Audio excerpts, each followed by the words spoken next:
ముందుగా అందరికీ శ్రీ క్రోధినామ సంవత్సర ఉగాది శుభాకాంక్షలండి. పండగ రోజు ఉదయాన్నే మామిడాకు, అలాగే వేపాకులోని వేపపూతని చక్కగా అన్నీ వేరు చేసేసి, గుమ్మానికి కట్టేసి, చక్కగా ముగ్గులవి పెట్టేసుకొని ఉగాది పచ్చడి కలిపేశాను. అలాగే భక్షాలు చేశామన్నమాట. పెద్ద పెద్దవి చేయలేదండి. కాస్త చిన్నగానే చేసేసాను. అలాగే వంటకాలు కూడా కొన్ని ఆ రోజు మా ఇంటి పద్ధతి ప్రకారం ఏం చేసుకోవాలో అవి చేసేసాననమాట.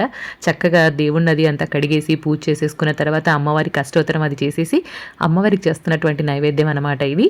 ఉగాది పచ్చడి ఆల్రెడీ కలిపేసేసానండి. అప్పుడు వీడియో తీయడం మర్చిపోయాననమాట.